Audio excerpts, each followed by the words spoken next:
ranking the eight remaining quarterbacks. Yes, sir. And then we have our bets. And then 96, right? That's what I got. Yeah. That's what I got. Looks good. I will get this started. Why not? Why waste any time? Let's get to it.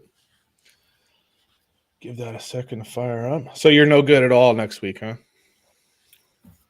Yeah. Fucking annoyed about it. I got to figure out what I'm going to do. Because I hate missing a playoff fucking thing. I know. I don't know. You know, we were coming home Thursday, and then, like, Friday I would have been able to do it with you. And then, like, now the guy's like, oh, I think we should have Friday. And then one of the guys like, Sky doesn't need to be there Friday. Like, let him. And it's fucking pain in the ass. Are there still playoff games next Saturday? No, just Sunday. They just go to Sunday. Okay. Yeah. I gotta be honest with you. I don't know if I want to. I haven't been feeling great, and I don't know that I want to do it with like a sub, and I don't know that I want to do it by myself. So I don't know. Well, whatever you decide, I support you. So whatever. Okay. I'll see how I feel as I get closer. It's been a little rough stretch the last week or so. So just internally or just emotionally or combo? Stuff. Yeah, I hear you, buddy. I'm sorry. It's okay. It'll work itself out, I guess. So, all right, let's get to this. All right. Yes, sir. What's up, everybody, and welcome to Bump and Run. I'm Pete Colasano, joined as always after a wildcard weekend by my friend Scott Bracey. What's going on, dude? Good afternoon, buddy. How are you? Look at all that doing today. Pretty good. I'm doing really good. Yeah, I was pretend principal today, so I put my costume on, and boy, you know, those kids really know when the dictator is in the building because they didn't do shit today, and I had a really hard time keeping my eyes open. So it's about as boring as it gets. It was rough. It's like you don't want any problems, but then if you don't have any problems, it's the most boring day in the history of school. Yeah. So there was that. But I think looking at both sides of it, you'd rather take the calm, I think, right? Yeah, absolutely, because some of the hellacious days are pretty rough. So kids getting locked up, taken out in handcuffs. Yeah, that's happened on my watch. So yeah, that was a fun day. Oh, I'm sure it was. I'm sure it was a fun night too. Yeah. So wow. we have quite a packed podcast here today, like a lot of stories. I even forgot one of the breaking news stories, which I'll do it first this way I don't forget it. So we got our wild card weekend from last week. We got some wild card games coming up this week. Take a look at the quarterbacks that are in the playoffs. We obviously got our bets, which have been I don't know how you did last week. How'd you do? 2-1. Yeah, it's better than I did. So but one of the stories is, I'm sure you're thrilled with this, is that Jim Harbaugh looks to be staying in Michigan, at least today. Yeah, I don't know. I heard this before the playoffs. I heard this a week ago or 2 weeks ago, and I heard it, yesterday? Well, there was clearly a lot of chatter. I don't know if he officially interviewed or just had lunch or whatever the deal was. So it looks like at least there was some courting going on. I think he had a lunch with Carolina, and then a couple days later they said he's not in contention. And then he had a Zoom with the Broncos, and then 2 days later he said he's going back to Michigan. And I got to tell you the truth, I don't know how I feel about it either way, to be honest with you. I think now he's more of a CEO at Michigan than he is a coach, because guys are coming back to the program no matter what he was doing. So that tells me, number one, that they got a great thing going on up there. Right. They like their assistants. They like their teammates. They like the school. They like the whole nine. They got a good team coming back. And from what Blake Corum said too, he goes, we support Coach Harbaugh no matter what he does. So I think they were okay if he left and okay if he came back. As the other side of it, if he went to the Broncos, I think – now, listen, he's proved everywhere he is. He knows how to coach. He knows how to win. Absolutely. So I wouldn't have complained about it that much there either. But I don't. I mean, this goes back to his first head coaching job, which was at San Diego University. Yeah. You know, and then he goes to Stanford, then to the NFL. Like, this guy has won everywhere he's been. Yeah. So absolutely. So now, from a Broncos standpoint, now for me, it's Sean Payton or bust, because I don't know. And I said this to you last week and the week before. I am nervous about hiring these hot shot coordinators because they're 0 for 4 the last 4 times. Yep, I know. So I don't know, dude. That's what I had said to you when we were talking about Denver originally. Was like, do you just want like somebody, a grizzled veteran, because you've been taking the coordinator route for a few years now and it hasn't worked out. Before we get to that, I wanted to bring up the only thing that was like curious to me or interesting to me about the whole Harbaugh thing is that he put the kibosh on any coaching changes right as Michigan was getting, I don't want to say sanctions, but there was stories of improprieties. Maybe they're not, terribly serious. I don't know, because I don't know if it's even been announced what the issue was. Do you know what that is? So in COVID year, I think they had like for those who don't know, there's a rule with coaches and analysts being on the field. You're only allowed about 9 coaches on the field to coach, and they had like an analyst that was on the field or whatever. And again, not a huge deal, but like Brady, I think Harbaugh kind of lied about it, and it kind of like got everyone all up in arms. But the problem and put Michigan aside, put my fandom aside, the funny part about the whole thing now with college and this whole like sanctions, as you grew up in the SMU days and Miami had some days and all this stuff. Oh yeah. Tennessee, before NIL was a thing, Tennessee was literally giving McDonald's bags full of cash to recruits. Yeah. And they got nothing. We had a guy on the field and they're ready to call up the armed guards. I mean, let's be a little. I know. I didn't know it was such a small thing that they just had one extra personnel. But like you said, the cover up is always worse than the crime. So if he lied about it, I'm sure that's what they're more pissed about than anything else. So it'll be interesting to see. Harbaugh has a little, not personality-wise, but he's got a little Aaron Rodgers thing about him in the sense that there's always this like storm cloud that's around. Yeah. That's just, there's lightning flashes. None of it ever hits him, but there's always like stories and wonders and curiosities and rumors and this and that.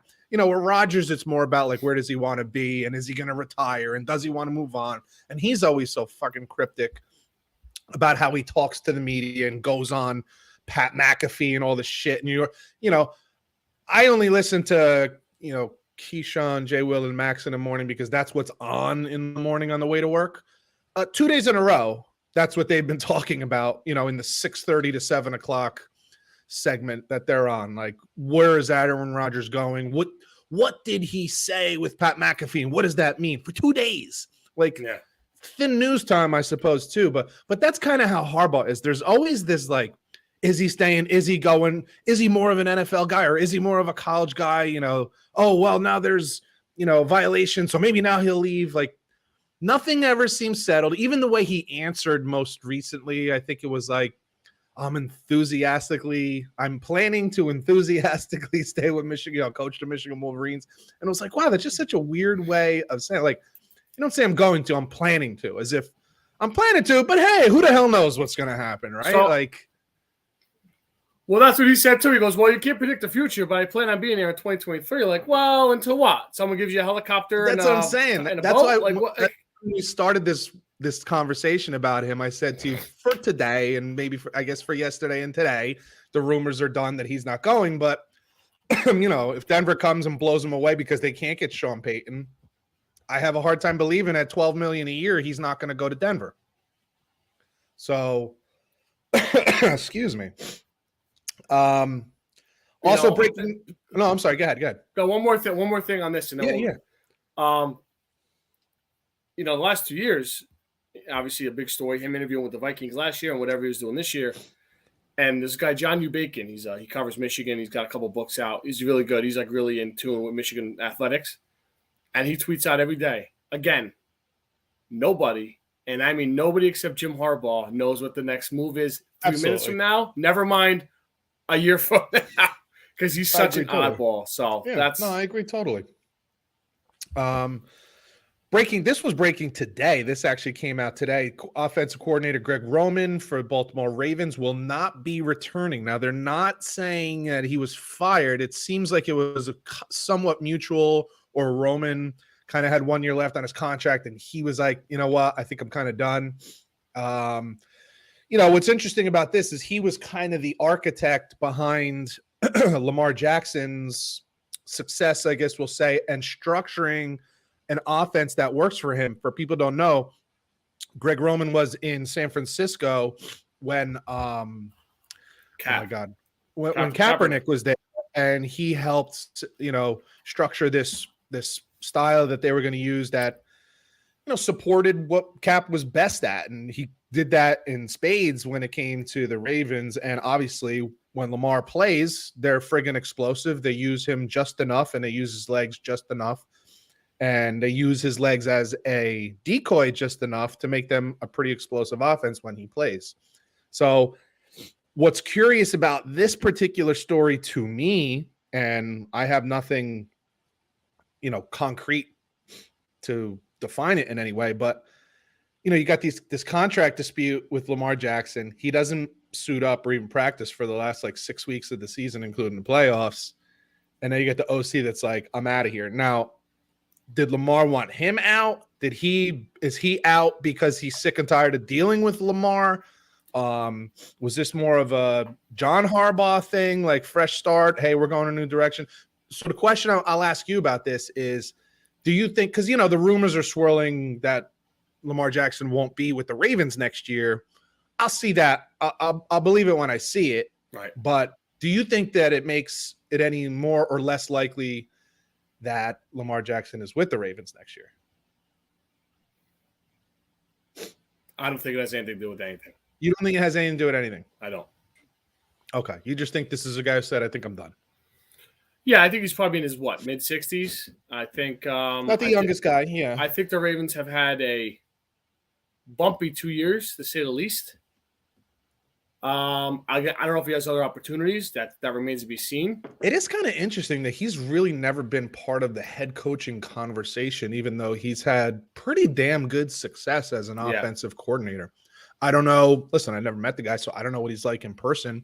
I don't know if he's a dynamic dude. I always say you got to be an alpha, and if you look around who's left, they're mainly all alphas. They're all strong personality guys who can run a room. I have no idea if he has that capability. I just think it's curious that he's been as successful as he has in multiple places and never had a chance, or at least hasn't been given a chance to be a head coach. So I thought that was interesting. I would love to see what comes out of that. There's multiple directions that can go. It could just be as simple as I'm done. I just don't feel like it anymore. Right. It also could be if Lamar Jackson wasn't happy with him, if he, for whatever reason, come up with a million reasons, it could be a move by the Ravens to say, hey, you're not happy with him? We'll move on from him, and that because we want you. Yeah. This is our way of saying we want you. Or Greg Roman knows Lamar isn't going to, kind of has set his mind that he's not playing for the Ravens anymore. So I'm out of here. I'm good. I've had enough. So, a lot of people have been complaining that the Ravens offense over the last few weeks has been paltry. Well, no friggin' shit. You don't have one of the most dynamic players in the history of the game playing quarterback back there. Well, yeah, you're not going to score as many points. No way. What a shock. So interesting with that one. Lastly, on the firings, we'll say Byron Leftwich, excuse me. There were rumors right after the game on Tuesday. It was kind of put out there that he was going to be fired, but it wasn't made official. But I think either yesterday or this morning it was made official that he will not be returning. What do you think about that one? Yeah, because I thought I saw something Tuesday after the game. Right? And then I think the report on Tuesday was he was going to be fired, but it hadn't been made official. I feel like it was either today or late yesterday that it was finally made official. I got to tell you, I think well, we both know, and you know more than I know, that Todd Bowles is a mediocre at best head coach. At best. Yeah, at best. So the fact that he's coming back and Leftwich is gone is alarming to me. Right. Number two is I think Leftwich and Brady, they worked pretty good together for about 2.5 years. This year was not great. A lot of factors to that. I was going to say, is it them that didn't work well together, or is it just the circumstances? I think the defense was terrible. You lose 4/5 of your offensive line, half your receiving core is injured half the time, or your whole receiving core is injured half the time. Gronk was gone. I don't. Yeah, no, I agree with that. I find it's a head scratcher to me. To me, it's very much like scapegoating. Like someone has to be fired. How about your defensive coordinators? Yeah, well, your defensive coordinator is your head coach.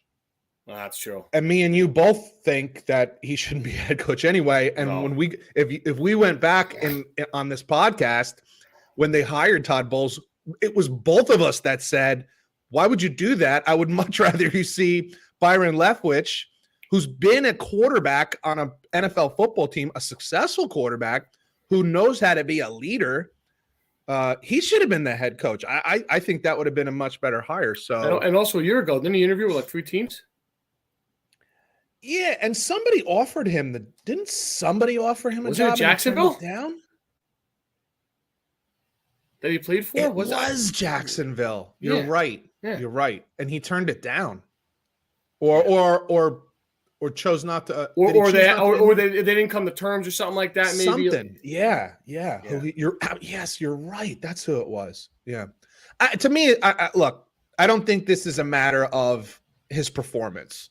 Guy 2 years ago won a freaking Super Bowl. By the way, the guys can be unemployed for 5 minutes. 5 minutes. And, now we can get into the rumor mill if you want, because this plays right into this. The Jets are looking for an offensive coordinator. You have teams out there that are looking for head coaches. What would be the most hilarious thing is if he gets fired as the offensive coordinator for Tampa Bay with Tom Brady as his quarterback, but then gets hired by another team as their head coach. I'm sitting here thinking, dude, get this guy, as a Jets fan looking for an offensive coordinator, get this guy in the building yesterday. Like, I want him, at the very least, I want him interviewed. If you're interviewing Nathaniel Hackett for the Jets offensive coordinator job, you better have an appointment set with Byron Leftwich. With that said, shouldn't Arizona be already on the phone asking if he wants to be, like, if they can interview him as their head coaching candidate? Carolina, maybe he brings Brady with him to Carolina. Who knows? Absolutely. I'm thinking all these teams. Like, I personally have a pretty high opinion of Byron Leftwich. So, I can think of a bunch of teams that should be on the phone with him right now. What about Houston? Yeah, well, 3 black coaches in a row. They're firing these guys after 1 year. It's not a good look either. Well, then that'd be up to Byron Leftwich to decide, I don't want to work for these fucking guys. Absolutely. I agree. I think it's bullshit what they're doing. Yeah. And how about this? If he doesn't get a head coaching job, how about Steelers offensive coordinator? Like we talked about Frank Reich. Absolutely. Ex-Steeler. Did they move on from Canada, Matt Canada? I think they did. I don't know officially, but I think dude, I saw it on the message boards right away. Like, Mike Tomlin, he's available. Here's your guy. Like, yeah, I agree with you 100%. He's not going to be unemployed for very long. Which just goes to tell you, everyone knows this is not a performance-based firing. This is, we didn't look good this year. Somebody's got to go. All right. Brady's not coming back. So what difference? I wonder, is it one of those things that we say that, again, this is the team telling Tom, hey, stay here with us. We'll get the guy in here that you want. We'll get somebody else in here that you want. Because, again, we don't know how that relationship was. It looked good for those couple years, but was it good this year? I don't know. I genuinely don't know. Who could he want? Well, this is what I'm saying. I don't fucking know. Bill O'Brien? Yeah, no. Again, you and I are very much on the same page with this one. I think we both think they fired the wrong guy. Yeah. Todd Bowles just does not inspire me as a head coach to think, oh yeah, they're going to get this right next year. Like, it's that feeling is just not there. I don't care what moves they make in the offseason. That feeling is not there. Dude, is there any doubt in your mind? I know they got talent, but if they go 6-11, would you be shocked?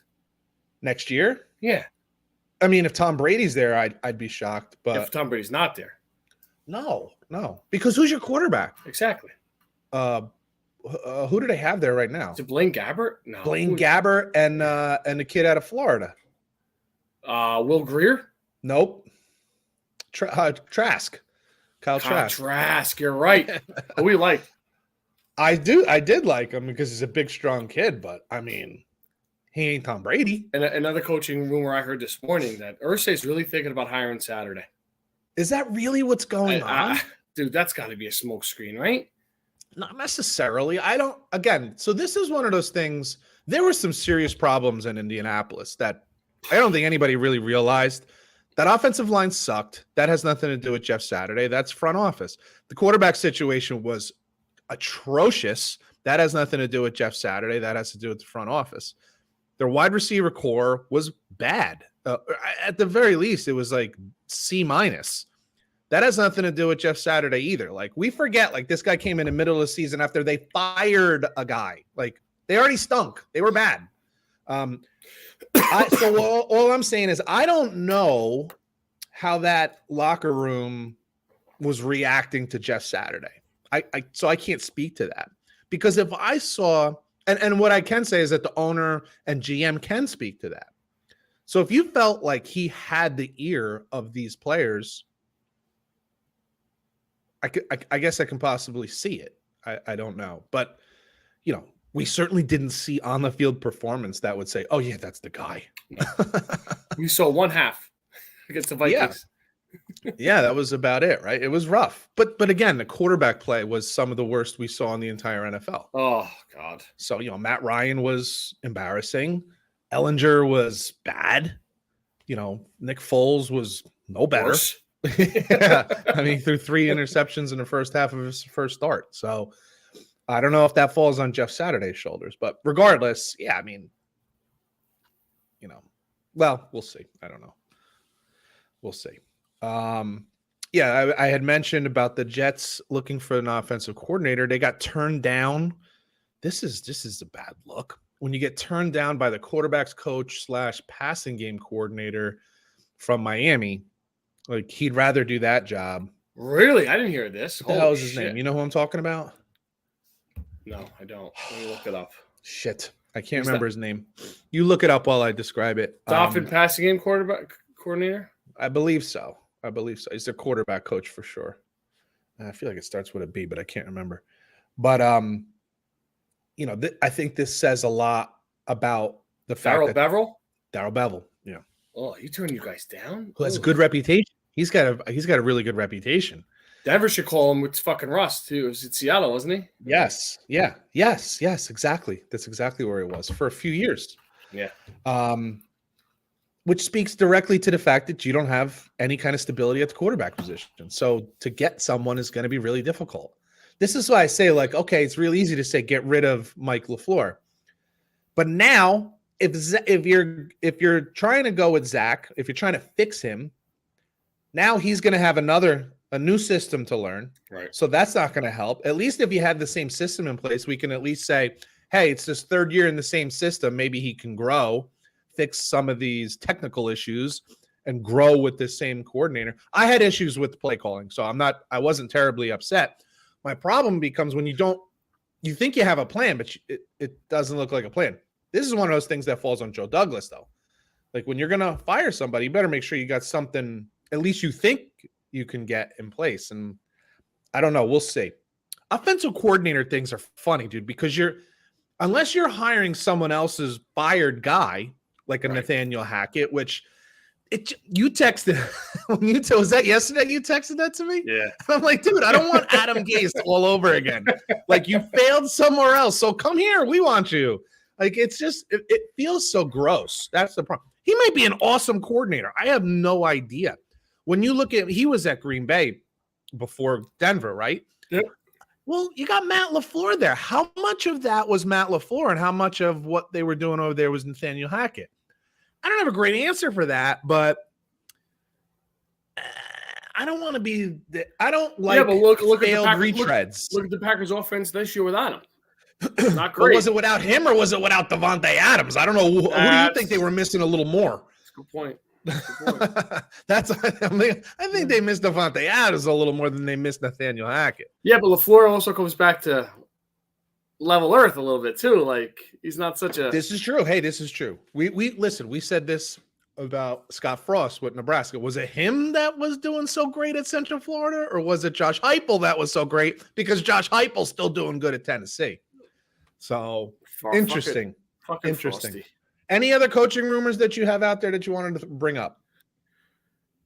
What else did I hear? I've heard nothing major out of Arizona. Chargers fired their OC and their quarterback coach. We could talk about this. Absolutely. So the thing that I heard immediately after that game, because you and I have said, dude, get rid of this guy. Get rid of Staley. It's unreal. And offer, we'll wait on that offer Sean Payton the job, right? But what I hear is that they don't like to throw around that kind of cash. So it looks like Sean Payton, I don't know if he's demanding, but I think the word that is out there, I'll say, is the sports media kind of expects that he'll get somewhere between like 15 to 20 million a year Oh my God. wherever he lands. Holy Now in Carolina, shit. that guy's a multi-billionaire. He doesn't give a shit. Denver too. Walmart owns Denver Broncos, Yep. so they don't give a shit. Yep. But I hear the family who owns the Chargers, they're a little less likely to spend that kind of dough. But I just think that's crazy, dude. I just think that's crazy. So instead, they fire the offensive coordinator, Lombardi. Yeah. Oh, you know, how are they going to feel too? Let's say he goes to Denver, and turns him around, and then the Right in Chargers your fire, backyard. and then the Chargers fire him the year later, Staley. Like, and then my who God. you hiring then? Right. Lombardi. Yeah. So Byron Leftwich. Yeah. So it's like, yeah, it's a wild situation. Yeah, we feel like they feel like you got rid of the wrong guy, or you should just scrap the whole unit and gone in a different direction. But yeah, I think that's all I got, dude. I think I heard nothing concrete with Houston, nothing big with Carolina. I haven't heard much about anything with Houston, which is, well, if you look at the last 2 years, they were the last or one of the last to hire somebody. Yeah, you're right. Now, is that them or is that nobody wants to take the job? I don't know. I think it's both. I think ownership's miserable. Your favorite guy, BnR, did interview with the Colts. That's the only place I'm aware of that he interviewed. I don't know about any. Excuse me, that's Eric the Enemy? Yes, that's your buddy. No. He's a very exciting head coaching candidate. We shall see. All right, let's move on to a wild card review, sir. What a weekend! I tell you, wild card was the word because it was wild. NFL playoffs, man, phenomenal. Saturday late afternoon, the 49ers pull away from a scrappy Seahawks team that hung around early. They hung around for the first half, and then, God, the game was on TV, and I was cooking, and I think it was 14-13. What are you making? I don't remember. Alrighty, good talk. Anyway, yeah, 14-13 sounds about right. Ribs? No, that was Sunday. I was making. Little broccoli Rob? Shit, no, I don't remember what the hell I was making. Anyway, I was making dinner. I was cooking, and I look, and it's like 14-13. And then I turn around, and it's like 38-13. I'm like, wait, what happened? Like in 5 minutes, the meal's not even cooked yet. What the hell just happened? Like I didn't see that one coming. So yeah, it was close for a while, and then they just turned it on. Its team is loaded, dude. San Francisco is friggin' loaded. Stacked. And this is what's so funny. Like, is Purdy actually better than Jimmy Garoppolo? And I ask you this because he has so many like Garoppolo qualities, but yeah, he's an actually pretty damn good runner. He's way more mobile. And seems to get rid of the ball a little quicker than Jimmy too. But in the second half, you had guys wide open. Yeah, absolutely. Which is very rare in the NFL. So what is that? Is that their running game? Does their running game just open things up? Because I hear people saying they don't ask him to do much. The guy throws 3 touchdown passes a fucking game. And over 200 yards a game too, isn't he? Yeah, come on. Like, I mean, it's a little more than just dink and dunk. He's putting up some fucking monster numbers. And in the beginning of that game, dude, he had fire flying out of his asshole. Like, he was so wired and jacked. It was like, all right, dude, take a breath, slow down, relax a little bit. But boy, did he settle in. This is amazing to me, dude. This is here, anything he does is automatically a record that can never be broken. Like, lowest draft pick to win a wild card game in his rookie season. No one can ever beat the record. He's literally the last guy picked. Like, it's only time, not be all time. It'll never be broken. Like, last guy picked in the draft. So like when you think about that, like even Tom Brady with his I was in the 6th round. Yeah, well, this guy was the last pick, so fuck off. Like anything he does is automatically all-time record, which is absolutely crazy. But it's not just game management. I'm sorry. This is not Jimmy Garoppolo throwing 2 touchdown passes and 175 yards. No. This guy's throwing for 250 to 300 and change every single goddamn game. This is different. This is a little different. They're not just saying don't mess up.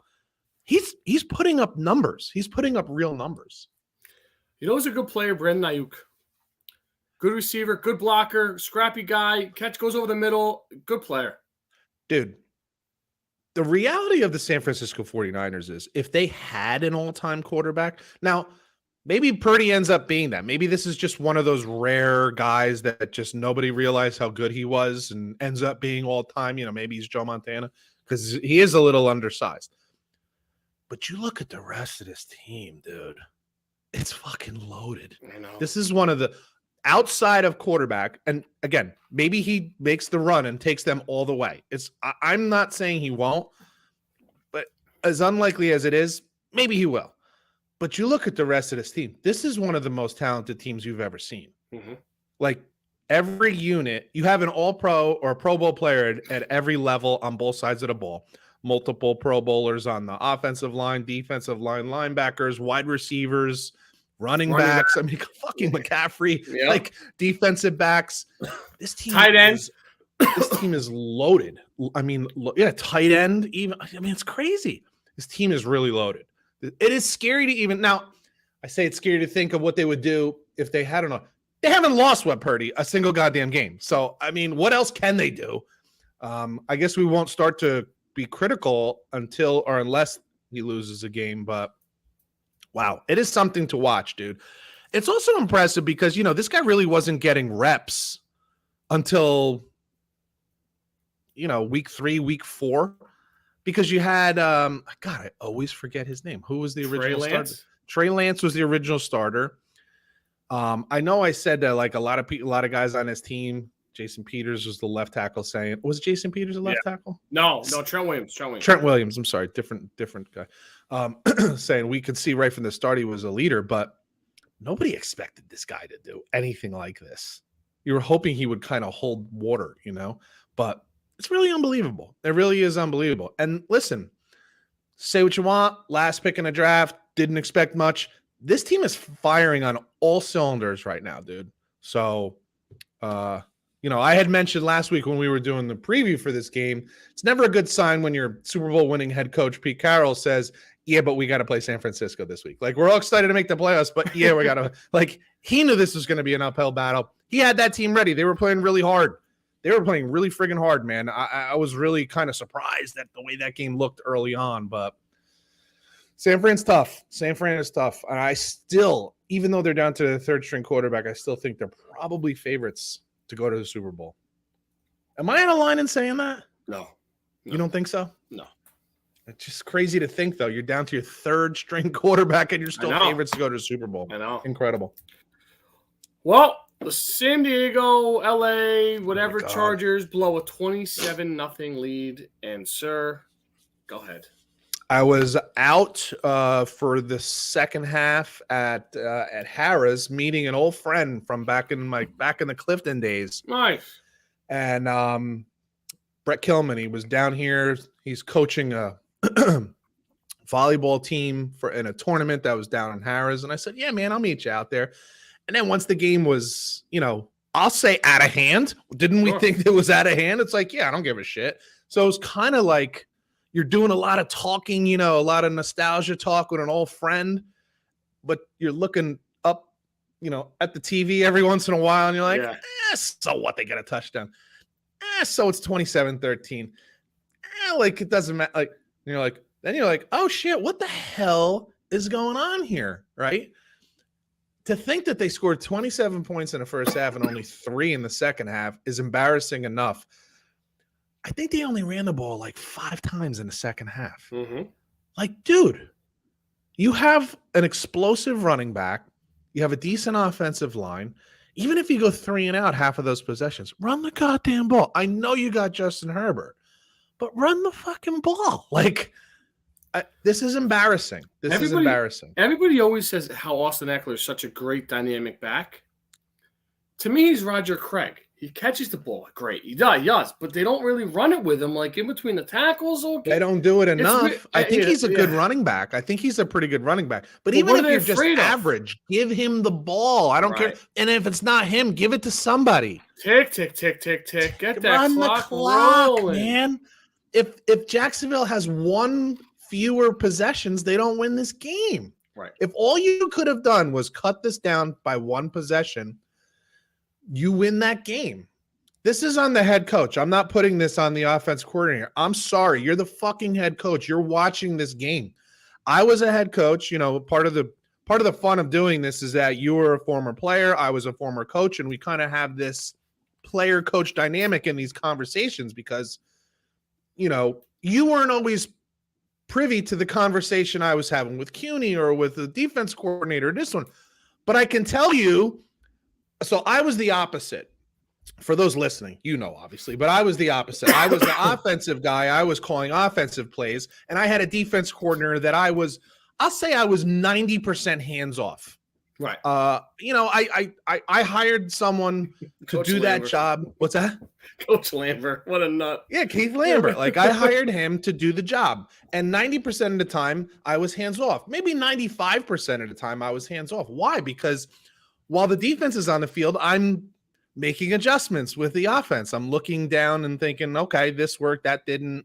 You know, we got this guy seems hot today. Hey, Scotty's got a mismatch against this 5'7" corner. Maybe we can do something like that. Like, that's your job, right? As your but as the head coach, you do have to keep an eye on the game. And so there would be times that I would say, hey, man, more blitzes, less blitzes. Come from the outside, stay back, play a little more shell, or be more aggressive. Like, you know, we're going to pack that line of scrimmage. Don't let them run. So the idea that this all falls on the offensive coordinator, who we now know they fired, is absurd. Mm-hmm. You're the fucking head coach. Hey, Daboll is an offensive guy, but I promise you, even though he doesn't call plays, Kafka calls plays for the Giants, so we'll get to this in a minute. So Daboll is the, you know, manager, we'll say, but he's in his ear. He's telling him what to do. That's the whole point.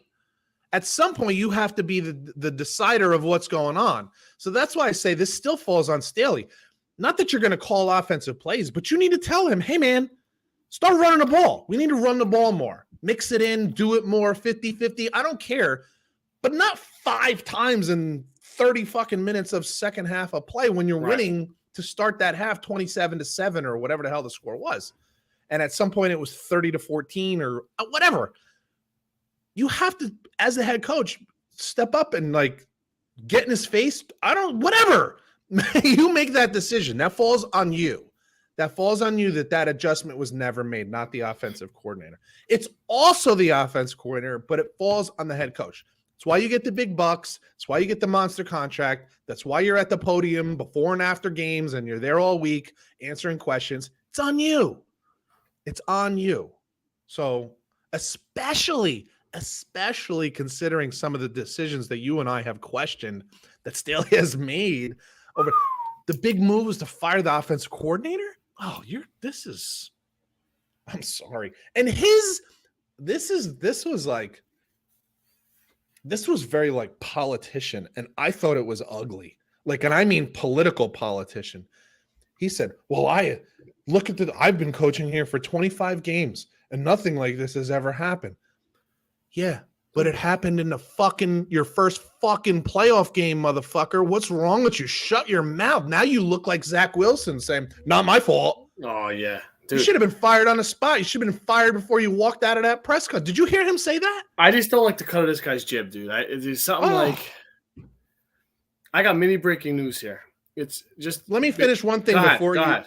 Yeah, because I actually have a question for you. Do you remember when they hired Steele? I genuinely don't remember. I don't know that I loved it. Vaguely. But were we okay with the hiring? Did we look at it and say, yeah, you know, he's a young hot shot. I think it was one of those examples like a Sean McVay or Kyle Shanahan coaching trees coming off McVay.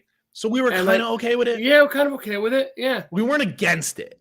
This is not one of those hirings that we were against. We were like, McVay tree, young guy, seems smart. It wasn't Lovie Smith for us, but it was like, okay. So we have, my point of asking is because we have come to this point. Mm-hmm. We have evolved to this point because of what we've seen over the last couple years.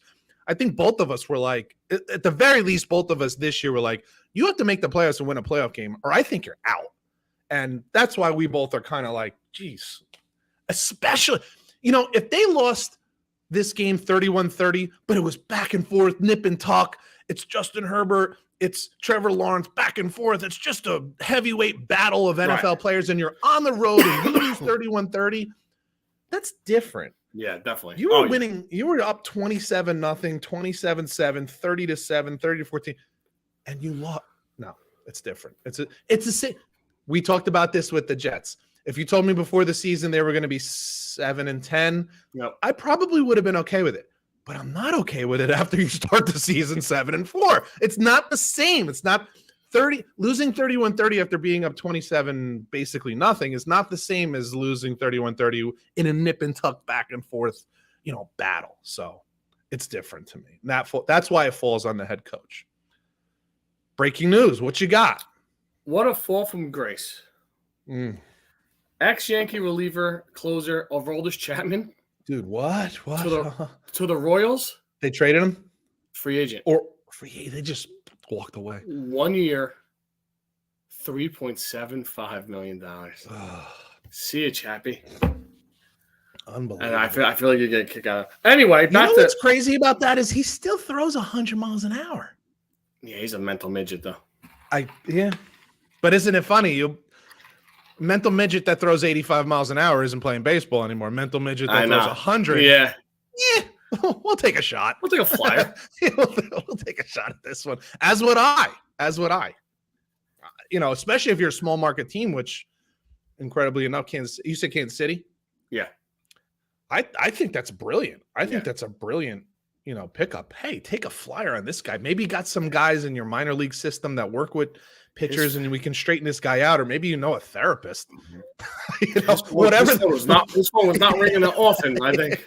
Whatever the case is, I think, if you were the San Francisco Giants or the Mets, you probably wouldn't do this. But man, I think this is probably a good idea. Because if he doesn't pan out, who gives a shit? But if he does, you look like a fucking genius. Yeah, true. So. The Buffalo Bills, sloppy. Let Miami hang around, but at the end, come away with a win. You go first on this one. So I want to hear what you have to say about this game. 17-0. I'm thinking, oh man, poor Skylar Thompson. Brutal luck for the Dolphins. Waddle and Hill are running around. By the way, 17-0 with 6 minutes left in the second quarter? Maybe a little bit more than that. Maybe about 9 or 10. Midway through, and then I feel like I asked you that because I feel like they scored. I feel like Miami scored 17 in a relatively short period of time. Allen turned the ball over, I think, twice, and then they got a couple field goals, and then they scored the touchdown, the 2-point conversion to tie it. And I'm like, oh shit! Like this is,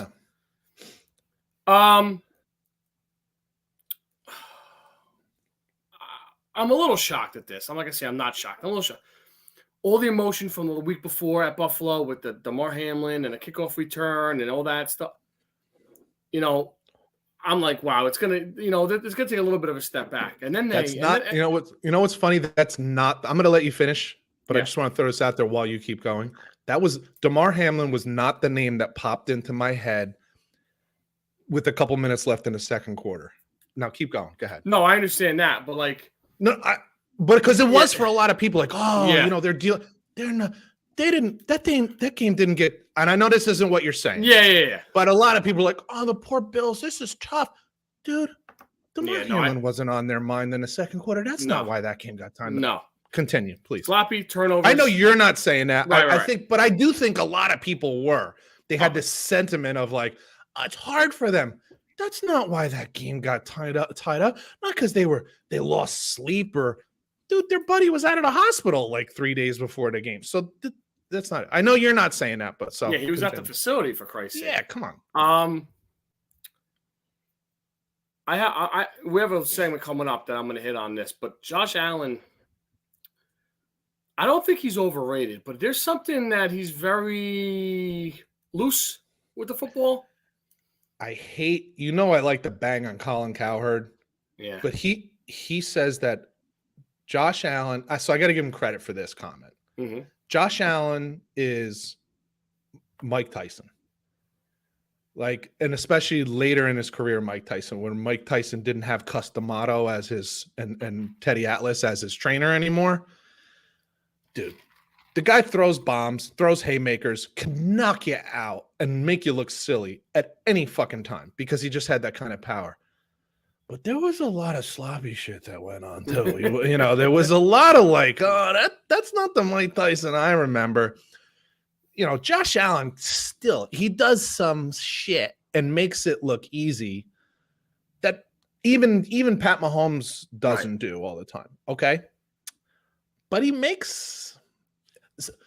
he's Mike Tyson. He takes these wild risks sometimes. And sometimes what you get from that, and this is actually the guy who said this today was, oh my God, who's the NFL?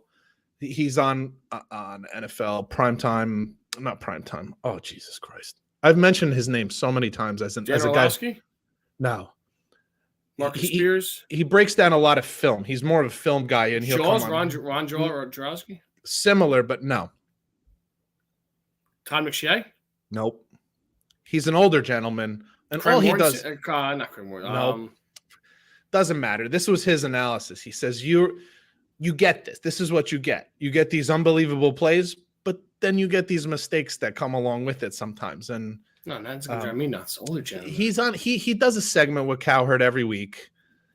He's an NFL Films. He's the NFL Films guy, not NFL primetime. NFL Films guy.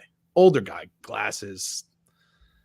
Ah, for Christ's sake. I brought his name up as someone I respect. Yeah. His opinion a lot. And I can't think of his name right now, but that was his thing. He said, you get this. This is what you get. You get the spectacular, but along with the spectacular, you get the very loose, wild, inconsistent, play. At his best, he's probably the best there is. But with that comes these wild waves, these wild swings of like great plays and then very, very questionable plays. This was the name that popped in my head halfway through the second quarter. Greg Cosell? Cosell. That's who I was thinking of. I'm like, why can't I think? And that's why I say I respect it. When he says it, because I know all this guy does is just watch film all day, every day. He's not a dynamic personality, but when he talks, I'm listening to that shit. There's almost everybody you just said, I listen to them with like, yeah. When Greg Cosell says something, I'm like, yep, okay, I'm down. Like I just buy it hook, line, and sinker because I know he's that guy. When it comes to breaking down film and stuff like that, he's that guy. I just accept it. Like there's just some guys, I'll just accept it. When he says it, I just accept it. So that's what he was saying. Like you get these wild swings, you get these incredible plays. And here's the thing. He is the Buffalo Bills. This team is not as good as we kind of think or would like to believe.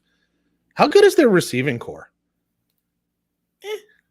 It's probably B. One B+. great guy, and then a bunch of one guy who had one out breakout game last year. Stefon Diggs is awesome. Yeah, and then the rest are Dawson Knox tight end is decent, but running game's terrible. That's why they're offensive line average at best. Yep. Defense good. You gave up. Well, really? How many points they give up to Miami? Two secondary guys, Von Miller. So yeah, I mean at this point you're right. That was the name. In the middle of the second quarter, I'm like, oh my God, dude. Von Miller, one guy. That's fair. One guy. If Von Miller is playing right now for Buffalo, that game against Miami is over. It's over at the half. Like that, it never happens. It never gets to 17. It doesn't happen. They miss him terribly. And I question that contract more because of the size or length or whatever. But as for a 1 or 2 year purchase, it was going swimmingly for the time that he was playing. I mean, they were using him properly. They were giving him just enough to get the reps and look good and be part of the game, but not too much as to wear him out. But, dude, they miss him. They miss him terribly. That is the first thing I thought of as Miami is making a comeback with Skylar Thompson or whatever the fuck his name at quarterback. They miss Von Miller badly, because that shit, he would have taken it upon himself to make a play and not allow that to happen. They miss him terribly. Listen, they end up winning a game, and no one game tells you everything that's going to happen. And it certainly isn't a predictor of the future, but this is not the same team without him. I don't know that they can make the run without him. I'll leave it at that. But that was the name that popped in my head. Credit to the Dolphins, though, too, for hanging around. Absolutely. No Absolutely. The New York Giants and Daniel Jones, impressive in Minnesota. If there was one thing that I took out of that game, and I walk away from that game thinking is, you know what?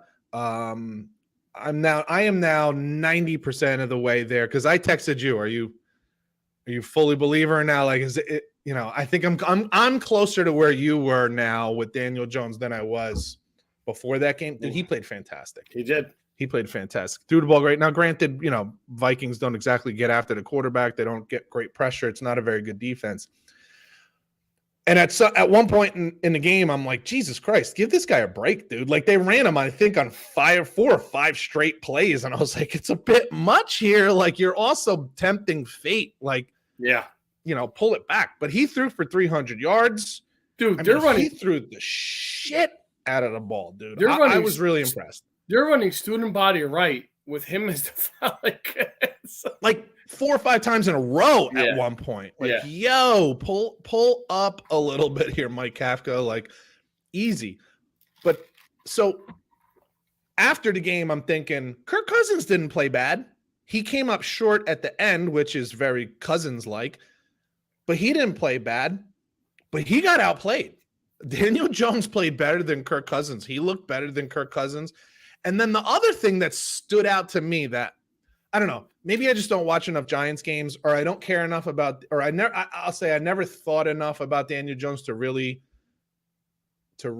like observe this.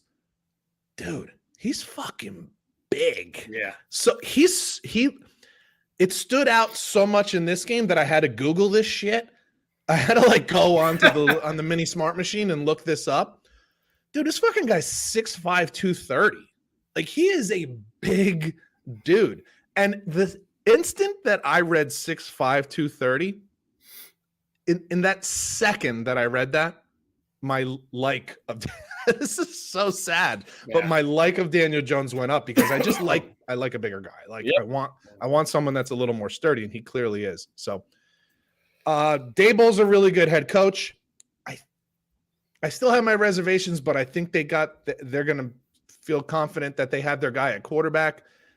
Fucking Giants, man. Damn. Dude, the guy's got him playing at the last 8 teams left in the seat. Like, it's incredible. It's really something else to take them on the road with a first-time playoff quarterback and beat the Vikings. And to me, it was their game. I'm not saying they dominated, but it was their game. To me, from the start, like that was a Giants victory from the start. I don't mean they walked away with it. I just mean they were the ones. Yeah. How do I say this properly? I'm not saying this properly. Like, they were the one running that game from beginning to end.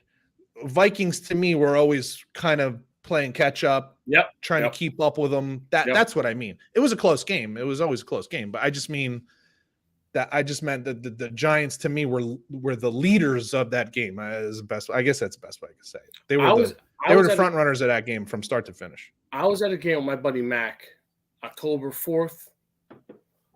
They played the Bears. He has seats in the end zone, so you get like the nice view from behind. Yeah, I love that. I love that for a hockey game, by the way. That's the best way to watch a hockey game. To watch how these guys really maneuver. Oh, my God. Beautiful. Go ahead, sorry. And then whack a guy gets the boards from the front. He was good in that game. A lot of the same thing. A lot of the runs, quarterback runs. Obviously, you have to go nuts against the Bears because they were terrible. Yeah. But to think that they'd be here in January 19th or whatever we're at, watching that game, I would have said you're on PCP or something. Yep. No, you're right. But the one thing that I good for them. pointed out to you last week that really continues to say a lot to me about what the Giants team, their head coach, their coordinator think about Daniel Jones is that the last third or quarter to a third of the season, his attempts per game went up drastically. And this was the Daniel Jones game. I know Saquon played really well and they used him well, but this was a Daniel Jones game. And this was also an opportunity for him to be seen nationally. You know, it's a cool thing and it's a curse about these playoff games is that they're all standalone games.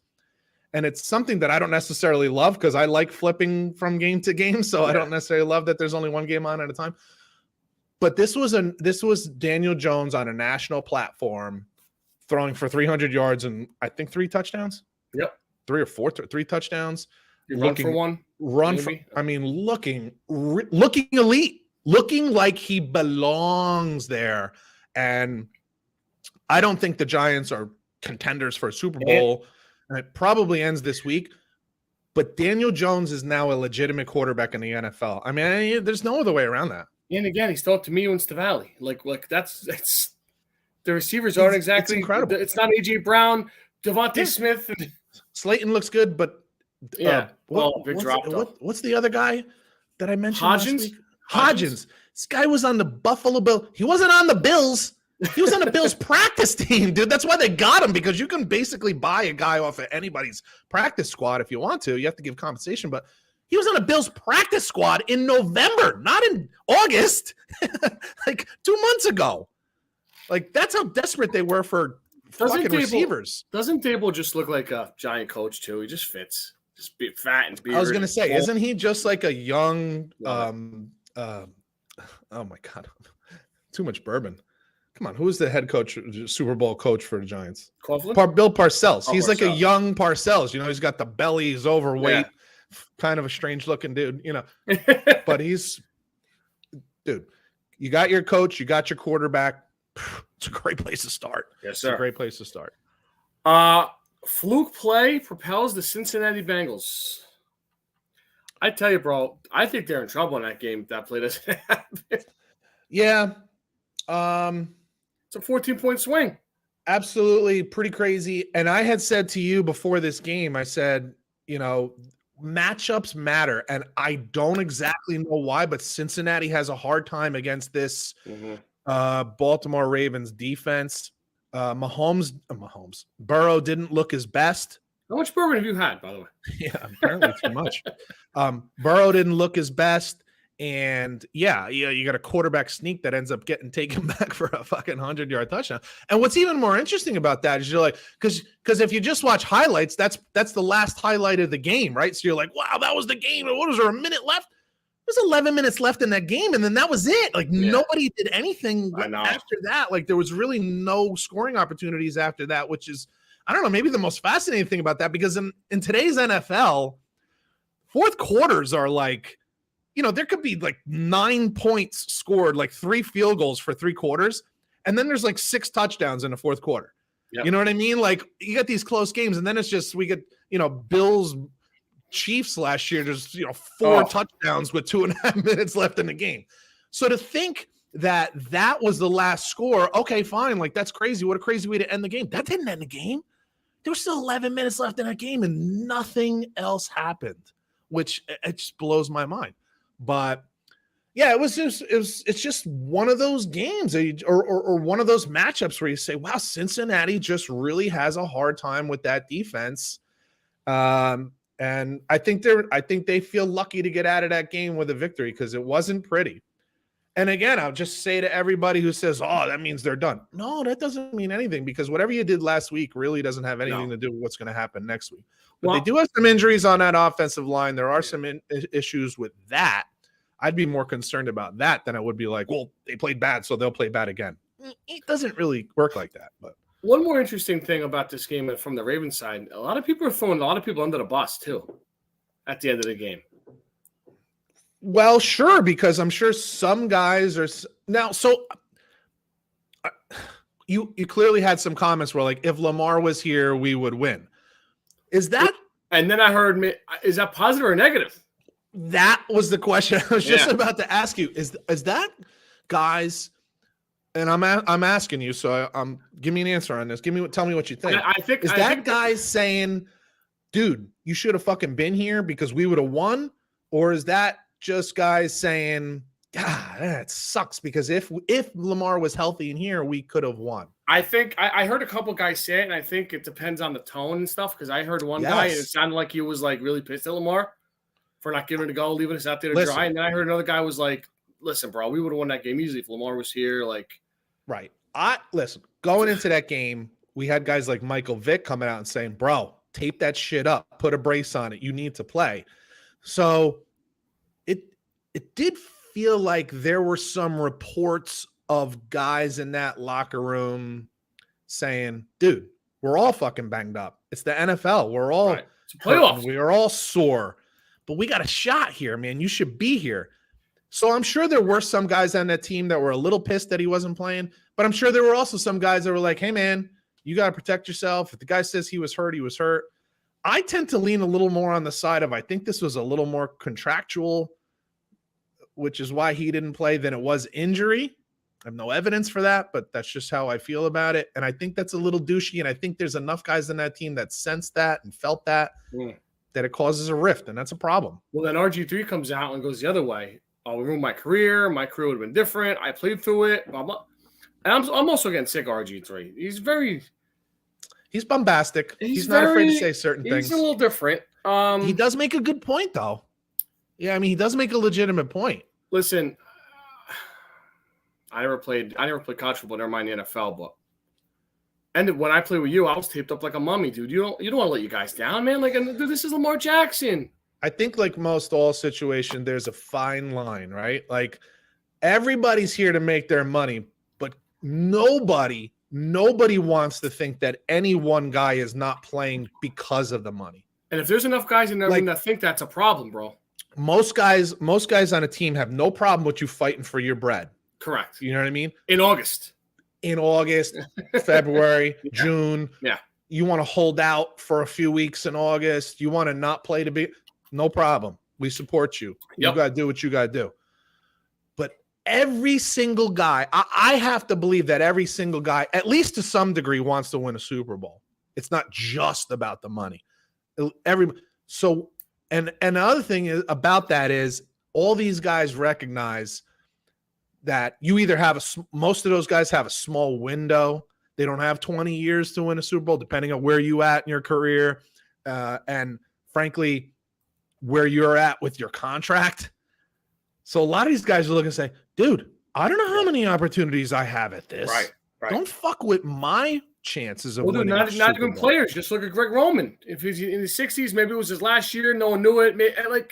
This is why I asked you, where was Greg Roman coming from with this? Is this I'm tired of Lamar, or hey, I'm tired of you playing with, messing around with Lamar? Just sign the guy. I don't know. And what else is shady to me is he didn't even make the trip.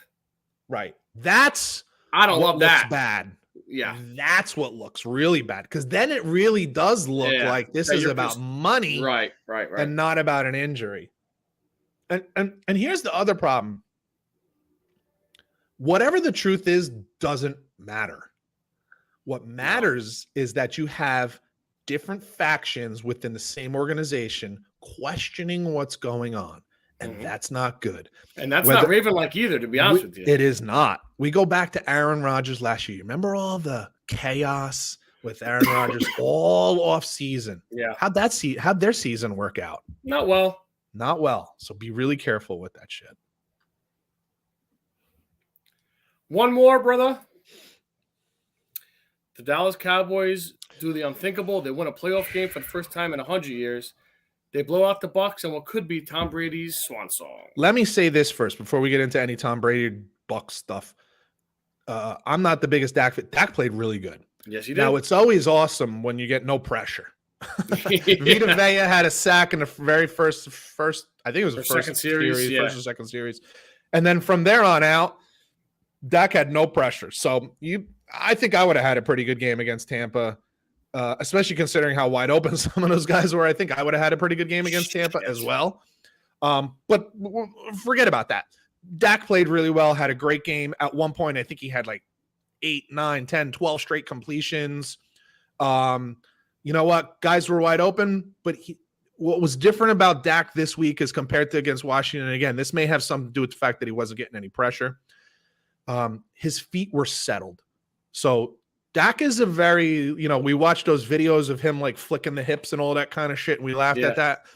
But he needs his fundamentals. He's not Aaron Rodgers. He's not Patrick Mahomes, Josh Allen, where he can throw off platform real easy and make it look good. When he's off platform, it looks awkward. When he's on platform, he's got his feet under him and he's throwing on time and he's throwing in a rhythm that he feels good in. He does a good job. And that is the one thing that he had his feet settled. He had the time, if he was coming off his first read, he had the time to reset his feet and drive the throw in there, as opposed to like trying to just throw off the back foot or throw awkwardly, which he was doing in the last few weeks, frankly. So Dak looked good. Got to give him his credit. He looked good. They're playing San Francisco this week, and that it ain't going to be the same.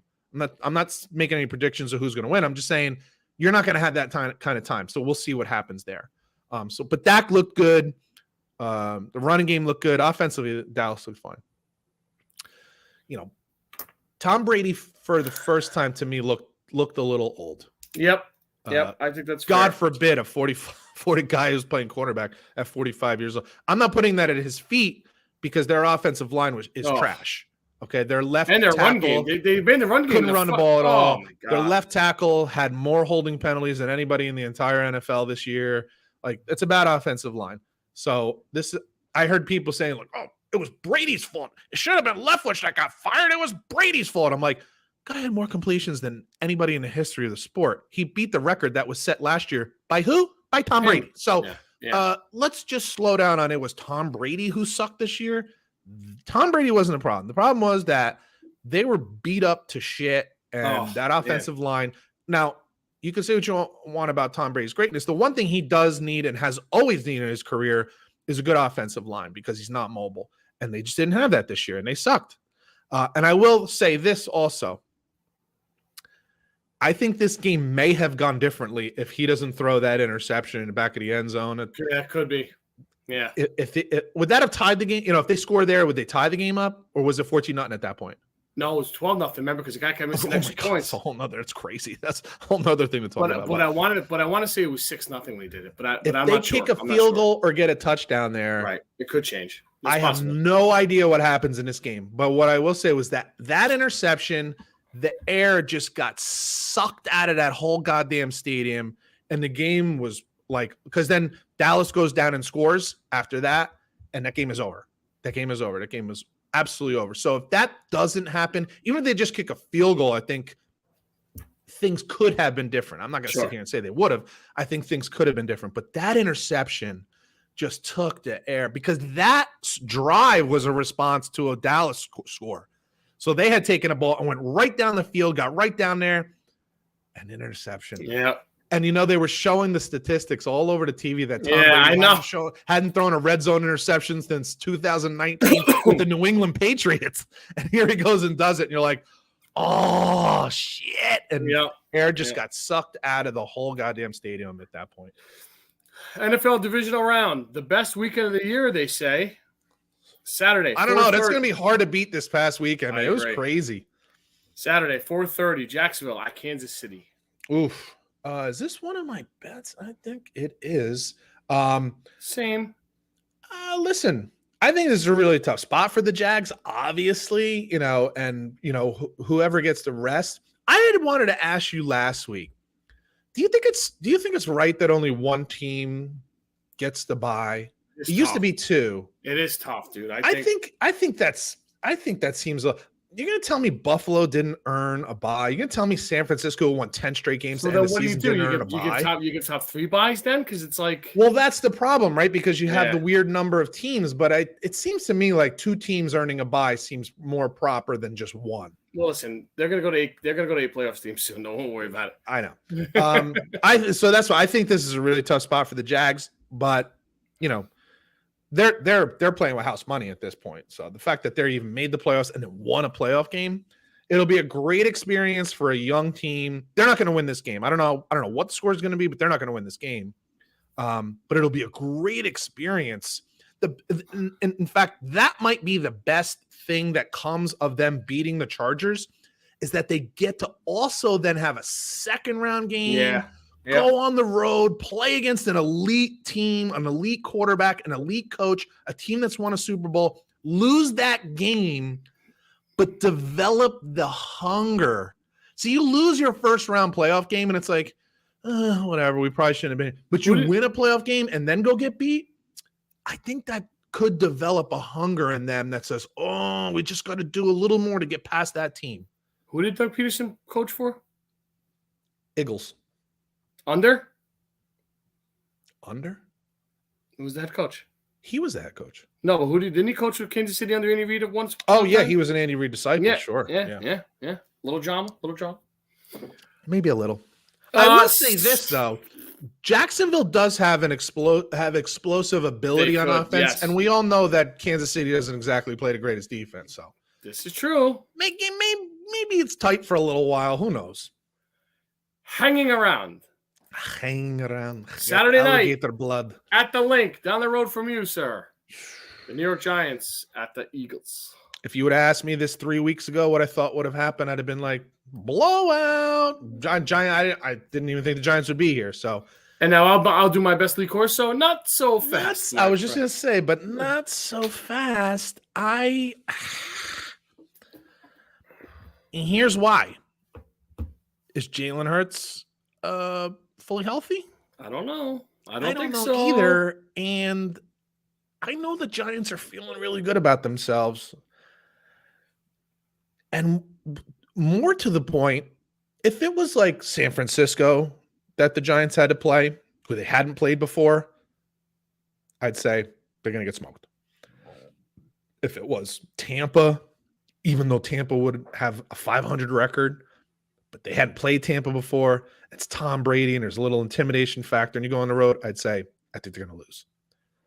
But they played Philly twice this year. And no matter what the results of those games were, there's that familiarity. And you're like, we know what they're going to do. We know how to stop it. Or we think we have a plan.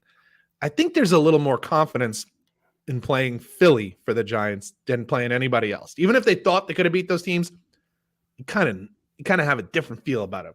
It's a division rival. You know what I mean? But then same situation with Kansas City.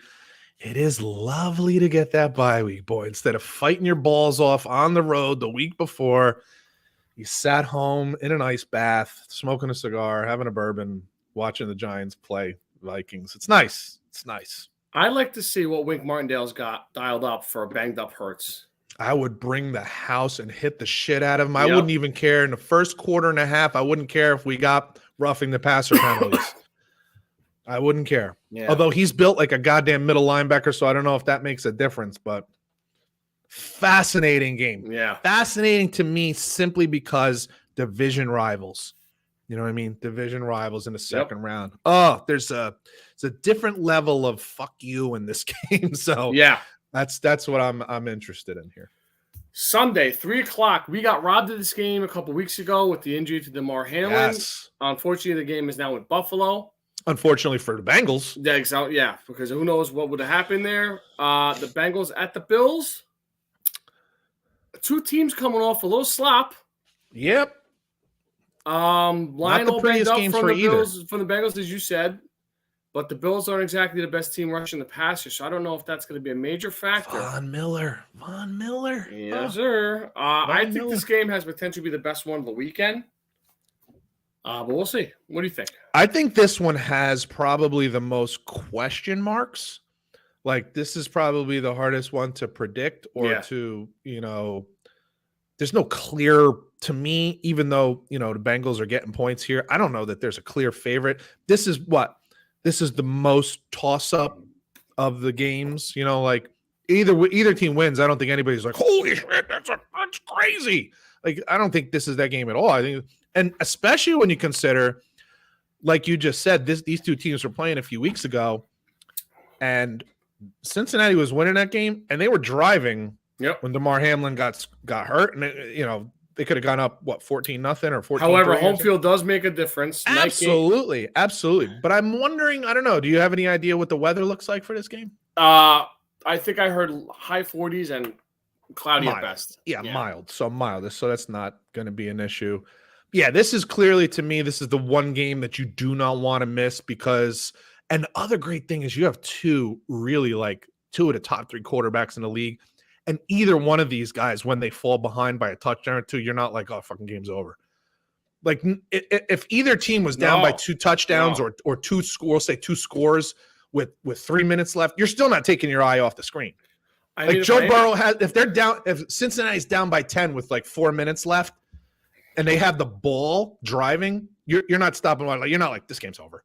Hell no. Both of these guys have that big play ability with big players to throw the ball to. If Miami came back with Skylar Thompson, I'm not shutting off nothing with the Bengals. Yeah. So this is definitely probably the marquee game of the weekend as far as like indecisiveness of who's going to win or, who could win. Total toss-up. The last one, Sunday night, the Dallas Cowboys at the San Francisco 49ers. 2 legendary teams that played a lot of these big games against each other in the 90s and stuff, and maybe before that too. Dallas confidence, but San Fran is rolling, dude. Yeah, this is a much different game for the Cowboys coming off of playing Tampa. This is a different animal. And the other thing that kind of sucks. Super short week, right? Super short week for Dallas, but the longest week, the longest possible week for the Niners, right? Yep. So you're home, you play a home playoff game on Saturday afternoon early, and you sit around for 2 days before Dallas plays again at night. Dallas gets home at 3:00 in the morning on Tuesday morning, and you've been home resting. The Monday night stuff is really cute for us, and we enjoy it because we got nothing else going on. But it kind of sucks for the Cowboys, right? Because, San Fran's going to have, 8 days of rest, 7 full days of rest, and you got like 5. So, that's a problem, and that is not to be dismissed. Gerald something. Oh shit! What the hell is his name? Former NFL player who'd made the playoffs a number of times said the big deal isn't the big deal in the Gerald difference. McCoy? I think it was Gerald McCoy. Yeah, thank you for that. Gerald McCoy was on TV and he said the big difference is not in preparation. Like these teams don't need like 7 days to prepare. Give me 2-3 days. It's more than enough to be ready mental, for the mental side of it, like what to expect from the other team, how you're going to react, how you're lining up, game planning. 2-3 days is plenty. It's not an issue. This is week 19, 20. Yeah. This is week 20. Yeah. And both of these teams played last week. So, and Dallas has the short week. The issue is health. Can you get back in shape? Dallas had their left. And another flight too. Yes. And Dallas had their left tackle get banged up in the game. Not out, but safety too got banged up. Yeah, you could have used another day or two. You know what I mean? Where San Fran had that, whatever physicality their game was, and it's an NFL playoff game. So, of course, they're going to have guys banged up.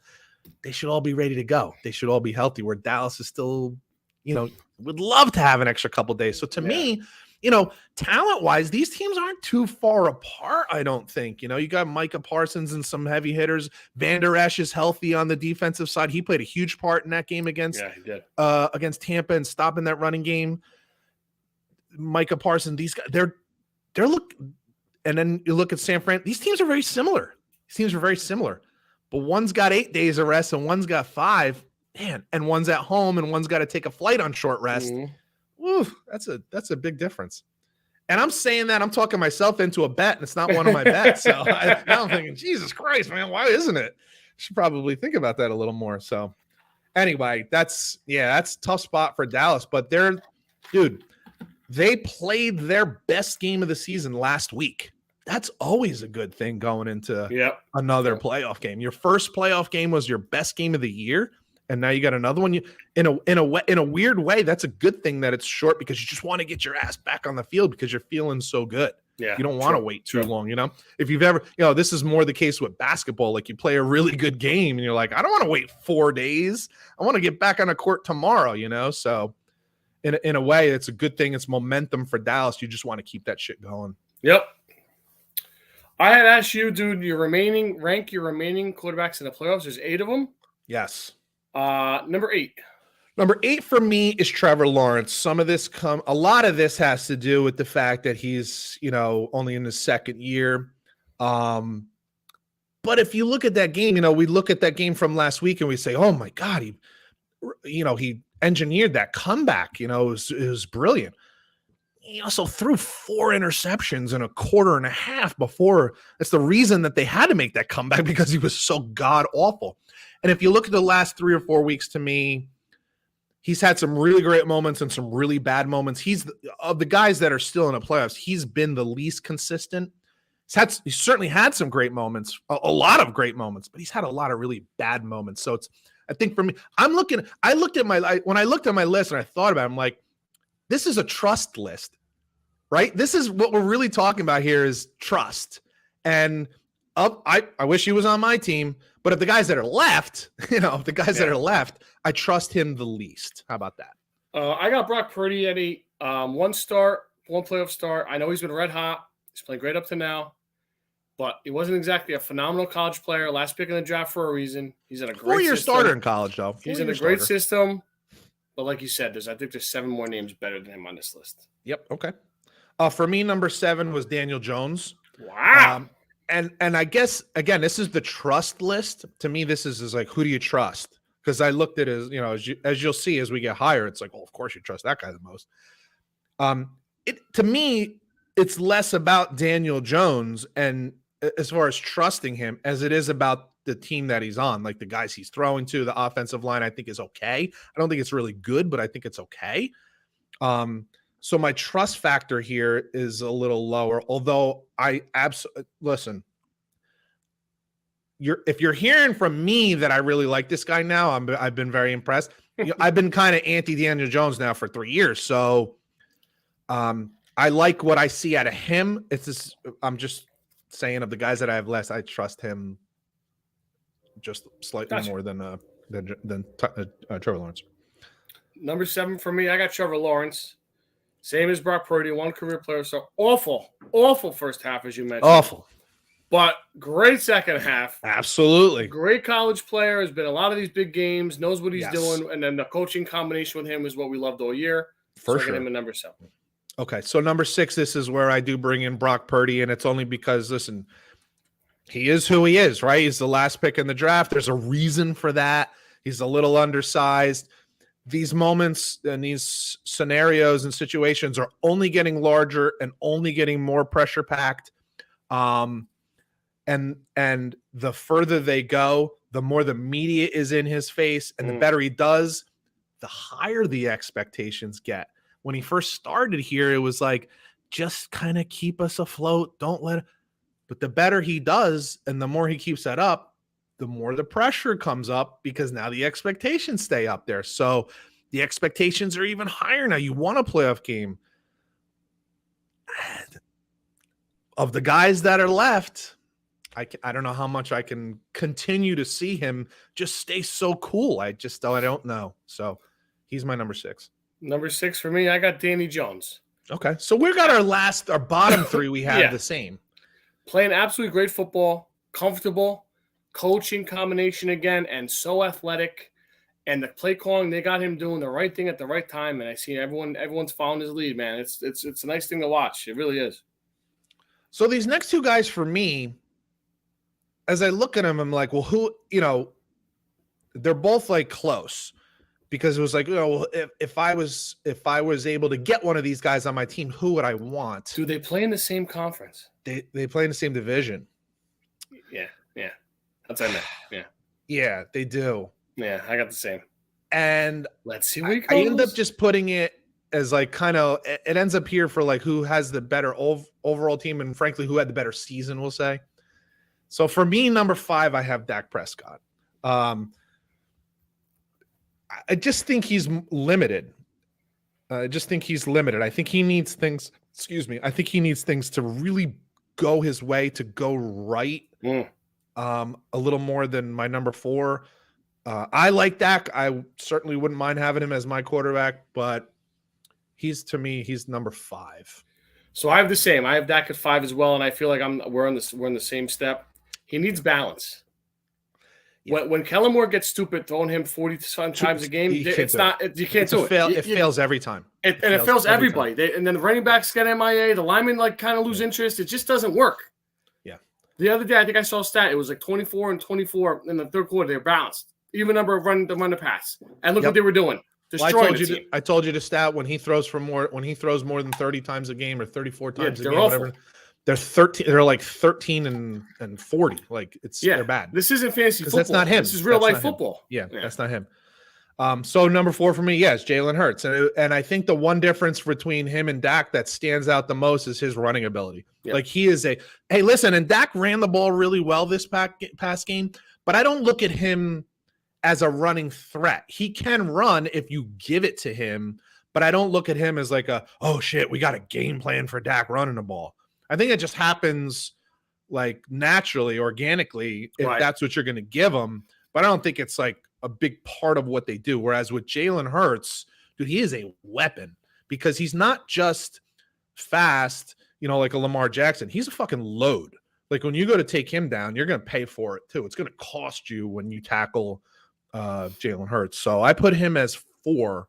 I think Dak is probably a little better passer than Jalen Hurts, but frankly, over the last year or so, Hurts has become significantly better than he was. I see like a lot of improvement in his accuracy and ability to throw the ball down the field. So even that gap has closed. So I have to put him ahead of Dak in this spot. I got the same. Jalen Hurts at 4. Great year. A little banged up now, though. It could hurt his overall skill set in this game. Because it's his right shoulder. It's his right shoulder, obviously, and not only with the throwing about it, it's the getting banged up, going out of bounds, getting drilled into the ground on a sack. Only takes one time. Only takes one time to get back in that boat. They said, and I'm surprised they admitted, Sirianni admitted after the Week 17 game that he wasn't right. Right, he was hurt. How much can 2 weeks really do? I don't know. We'll find out. But I think you got to give him his flowers here. He had a great year, and I think he comes in a little bit ahead of Dak as well. So the next grouping is like your top 3. To me, this is probably the top 3 in the league. I agree. So, and we could shuffle these.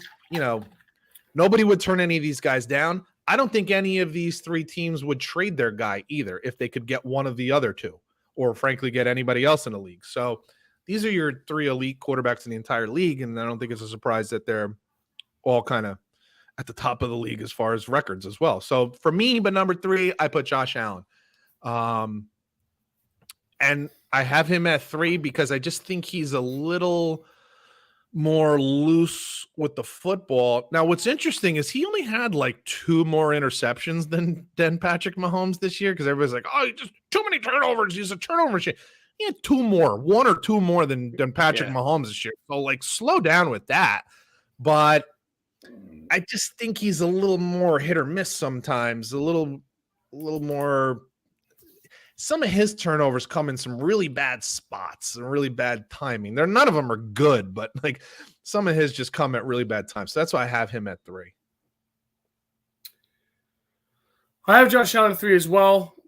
Too many turnovers, like I said, in bad spots. That's what really like goes to your brain, the bad spot turnover. Extremely talented, a goddamn load.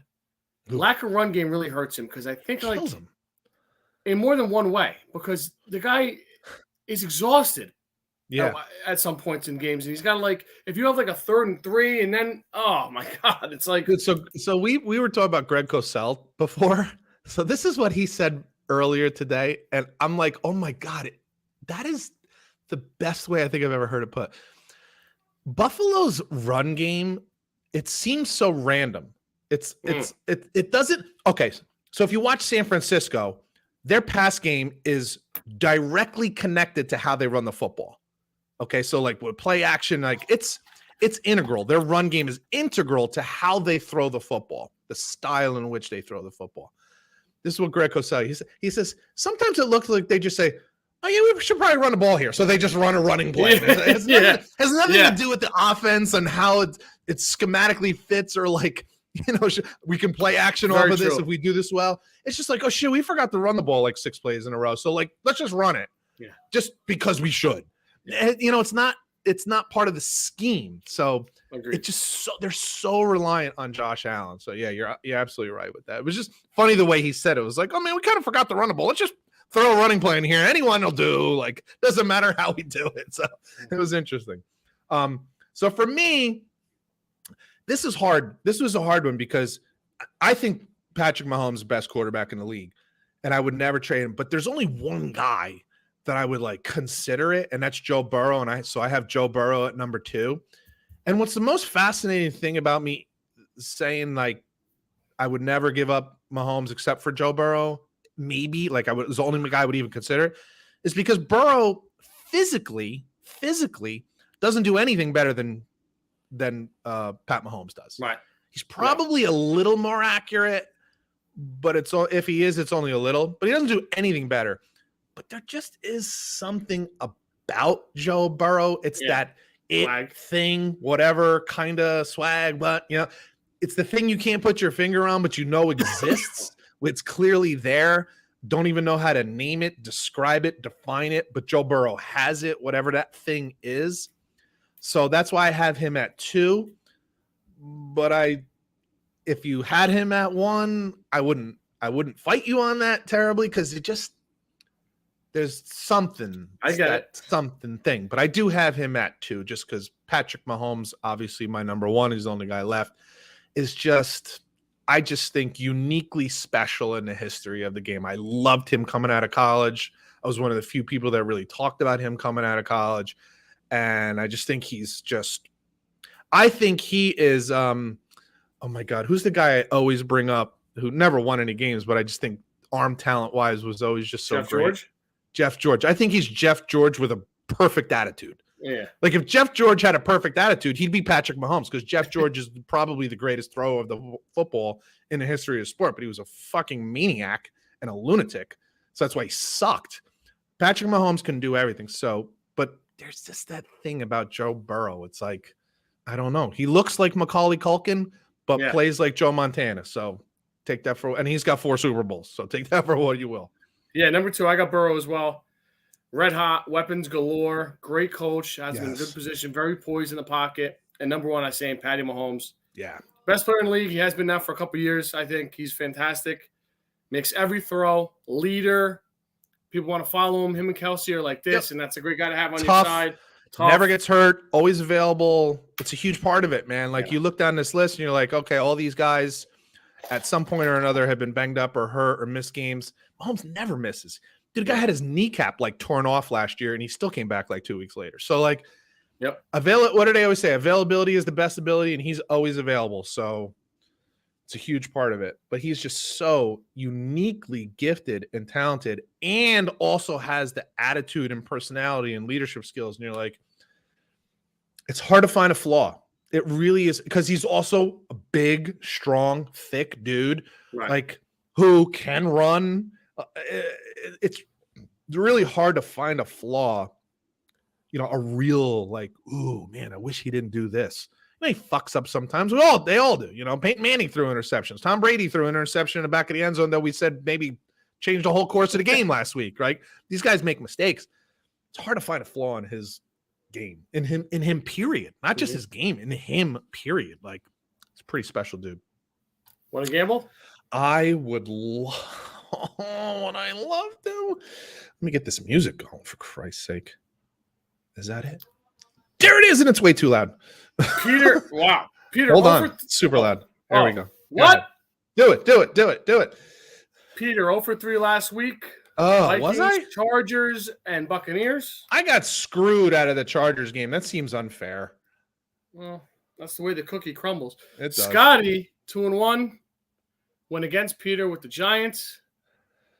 I believe I had the. You must have had. I had the Niners. Remember, I almost got off it. I almost talked myself out of it. And in the first half, I was like, God damn it. San Francisco covered for me, and then I had the Bucs with you. And I remember that line was fishy, but we how do you bet against Tom Brady? Yeah, we fell for it. Pick and Pete even went with Tom Brady and lost. So, gentlemen, first game I'm gonna go with. How many do you have? I have 2. I got 2. Okay, good. I got 2 Saturday games here, sir. First one. Everybody's got to listen early. Don't wait till Saturday. Don't wait till Sunday to listen to the podcast. Listen now. Jacksonville Jaguars getting 8.5 at the Chiefs. I think the Jaguars got the rust out of their system. I think Kansas City might be a little bit rusty this week in the first half. I think Jacksonville has, like you said, they could really expose that bad secondary. I don't think they win it, but I think they hang around. Give me the Chiefs 31. Give me the Jaguars 24. Wow, I'm stunned. I'm thinking what might be a great bet is if you bet online, take the Jags in the first half. Especially if you're thinking Kansas City might be a little rusty and then they run away with it late, kind of like the Niners did. Kind of like the Niners did last week. So, yeah, it's interesting. Wow, look at you thinking the Jags stick around. I'm going to head up to Buffalo. Rematch of a game 2 weeks ago when all hell broke loose and everybody lost their collective minds. What I saw in that game, is it 3 weeks ago now? Yeah. 3 weeks ago was that the Bengals were a better team. Now, you brought up the fact that that game was at home and everybody's home cooking and all that kind of stuff. And I get that. That's true. But like you also said, 45 and mild in Buffalo, no driving snow, no frozen tundra. And other than Patrick Mahomes, there's nobody I like more in this league right now than Joe Burrow. Give me the motherfucking Bengals plus 5.5 points. Plus 5.5 points against the Buffalo Bills. I don't know who's going to win this game, okay? I really don't. I really do think it's a coin toss. But if I think it's a coin toss, then I'm gonna take almost a touchdown here. So 5.5 seems outrageous. Give me the 5 and give me the Bengals plus a 5.5. Good for you, coach. If they're gonna lose, we're gonna lose by field goal. You would like that. I would love that.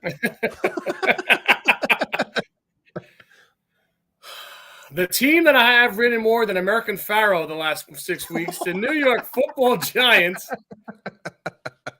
Plus 7.5 at the link.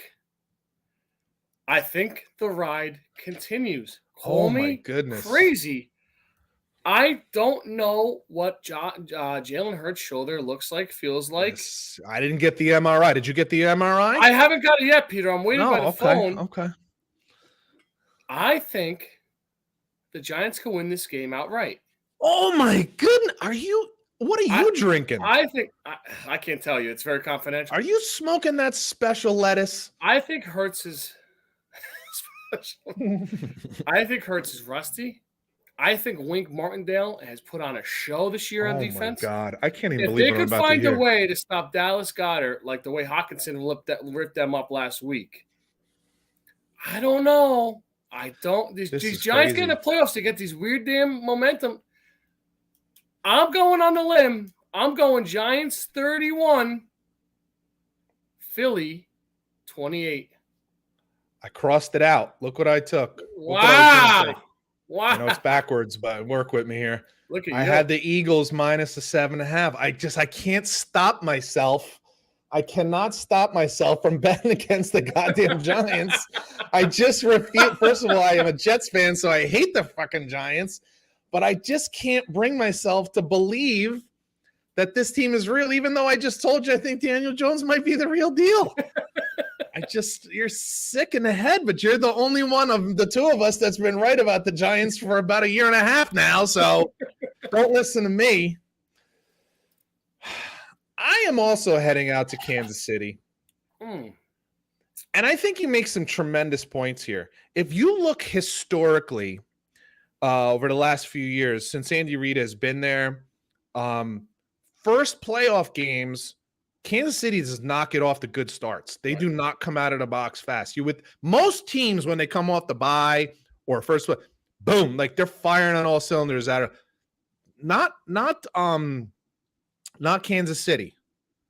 But I don't care because we don't play these games in one half. We play them in an entire game. And there is no way in God's green earth that a team called Kansas City, who is not in Kansas at all, is actually in, what are they, Missouri or something? Oh, boy. They're actually in Missouri. The wild turkey's flowing. Is going to lose in cold weather to a team from Jacksonville with a rookie quarterback.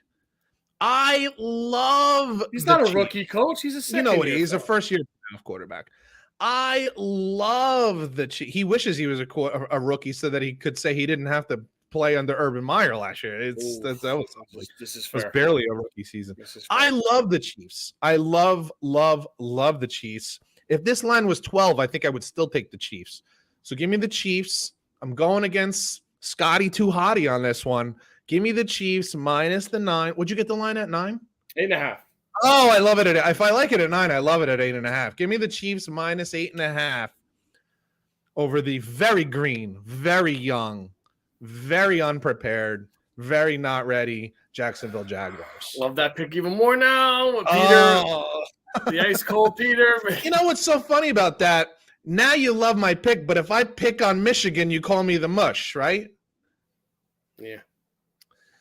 I have the Bengals plus 5.5 over the Bills and the easy money on the Chiefs minus 8.5 over the Jags. Going head to head with Peter, I got the Jaguars plus 8.5, and I have the New York Giants plus 7.5. Oh, easy money this week for me. I'm telling you. I got screwed last week, but this week it's definitely gonna go my way. I feel very good about it. You have anything else for today? I don't. I have 96s ready to go. I got 3 of them for you. Let me hear what you got. 96. And have you come up with a plan? I do. I think I got something. I think I'm working on something. Yep. All right. You look excited. You did the whole hand clap and everything. The hand clap with the rub. I got to put it together a little bit more. I think I want to do. I gotta. You're working out idea. the details. All right. You're close though. All right. You still got some time. You got time. Number 3, 7-time All-Star. Now I'm excited to hear what the hell you got planned. I'm looking forward to it. 7-time All-Star. Playing the NHL for 12 years. Canuck, Ranger, and Panther. Hall of Fame wing, Pavel Bure. Oh, my goodness. All right. I've heard Number that 2, 96 isn't a great number. Number 2, 2018 Pro Bowler. Great pass rusher. Former Saint, Bear, and current Buccaneer defenseman, Akeem Hicks, I'm sorry. Yeah, this really is a rough list. Yeah, number 1's good. Number 1, we'll save it. Okay. And see if you can get it. Okay. 3-time All-Pro. 8-time Pro Bowler. Wow. 1992 defensive. This is number 2, though, right? This is number 1. Oh, this is number 1. Okay, good. Sorry. 1992 defensive player of the year. So that probably puts you, 19, 20 years old? I was 19, yeah. 1990s all-decade team. 96. Hall of Fame Seattle defensive tackle. He's no longer with us. Former Washington Husky. I don't know. Cortez Kennedy. Oh, shit. He was a Husky? I think so. He was in Miami U? Oh, maybe he was. Who am I thinking of? Maybe he was Miami. I think he was the U. Maybe he was. Who am I thinking from Washington? Cortez Kennedy. I think Cortez Kennedy was the U. You're right. At least I get some credit. It is the U. Why the fuck did I think he played? Oh, because I'm thinking Seattle. What an idiot I am. Right. Yeah. By the way, have you seen, I think it's on ESPN, they show these, because you brought up the NHL, the one NHL player, Pavel Bure. Yeah. Do you see the commercial that comes up, the NHL commercials that come up on ESPN with Mark Messier? Yes. Oh, dude. You're all in on hockey now, aren't you? I really am enjoying hockey, I got to be honest with you. And I hate Messier because they won, the Rangers won the cup with Messier against my Devils, or they beat the Devils on the way to the Stanley Cup in a year that the Devils were favored. So I hate Messier, but that commercial, it's juicy, man. It definitely gets the blood flowing. Definitely gets the blood flowing. Today in sports history, you're gonna love this one, dude. You'll remember this because it changed the way the game was played, the way the game was officiated. 2002 on this day. So what is today, actually? What the hell is today? January 19th. We're recording this on the 19th, January 19th.